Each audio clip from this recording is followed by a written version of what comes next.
صحیح حدیث ہے، بخاری شریف کی روایات میں سے ہے، نبی علیہ الصلوۃ والسلام کے پاس ایک نبینا صحابی آئے. کون آئے میرے بھائیوں؟ اور ہم کون بیٹھے ہوئے ہیں؟ بینائی والے بیٹھے ہوئے ہیں. آپ کے پاس نبینا صحابی آئے.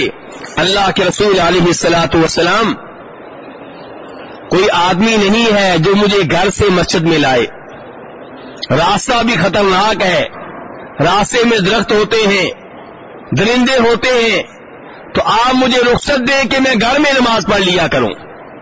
یہ رخصت کون مانگ رہا ہے؟ گھر میں نماز پڑھنے والوں، دکان پہ نماز پڑھنے والوں اور نماز نہ پڑھنے والوں. یہ رخصت کون مانگ رہا ہے؟ نبی علیہ الصلوۃ والسلام نے کہا ٹھیک ہے تم گھر میں نماز پڑھ لیا کرو. کس نے کہا؟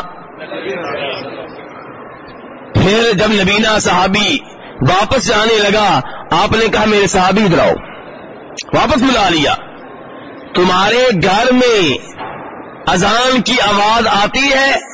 جی ہاں اللہ کے رسول آتی ہے. فرمایا فعجب، پھر تمہارے اوپر واجب ہے کہ مسجد میں آ کر جماعت کے ساتھ نماز پڑھو. یہ کس سے کہہ رہے ہیں؟ نبینا صحابی سے جو کہہ رہا ہے مجھے مسجد میں لانے والا کوئی نہیں ہے. نبینا صحابی سے کہہ رہے ہیں جو بتا رہا ہے راستہ کو اچھا نہیں ہے. اب بتائیے مجھے اور آپ کو نماز کہاں پڑھنی چاہیے؟ لیکن فجر کی نماز میں ہمارے محلے کی مسجد میں کتنے لوگ ہوتے ہیں؟ 10-12. اور مغرب کی نماز میں 35. اور محلے کے ویسے لوگ شمار کیے جائیں تو سینکڑوں. جبکہ اللہ نے پیدا کس کام کے لیے کیا تھا؟ وما خلقت الجن والانس الا ليعبدون. 27واں پارہ سورہ ذاریات. اللہ بتا رہے ہیں کہ میں نے جنوں اور انسانوں کو صرف اپنی عبادت کے لیے پیدا کیا ہے. جیسے فرشتے 24 گھنٹے اللہ کی عبادت کرتے ہیں، ہمیں چاہیے تھا کہ ہم 24 گھنٹے اللہ کی عبادت کرتے، لیکن اللہ نے ہم پہ مہربانی فرمائی، ہم سے صرف 5 نمازوں کا تقاضا کیا، حالانکہ ابتدائی طور پہ اللہ نے کتنی نمازیں دی تھی؟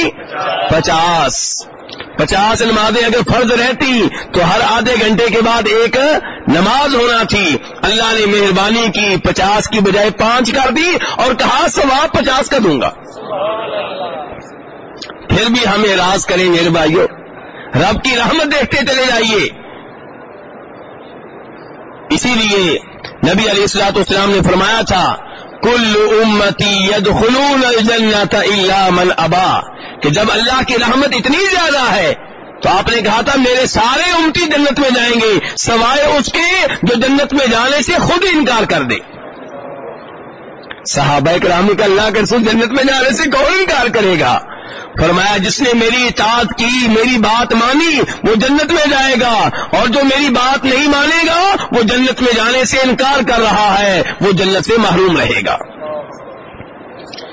جب اللہ تعالیٰ اس قدر مہربان ہو کہ جو گناہ ہم کر چکے ہیں ان کی معافی کا سامان موجود ہے، مزید درجات کی بلندی کے لیے بھی اعمال بتائے جا رہے ہیں، اب بھی اگر ہم جنت میں نہیں جاتے تو ہمارا اپنا قصور ہے، کسی اور کو ملامت کرنے کی ضرورت نہیں ہے. اللہ تبارک تعالیٰ سے دعا ہے کہ ہمیں 5 وقت کی نمازیں جماعت کے ساتھ مسجد میں اچھے طریقے سے ادا کرنے کی توفیق عنایت فرمائے. وصلی اللہ تعالی علی نبی محمد وآلہ وصحبہ اجمعین.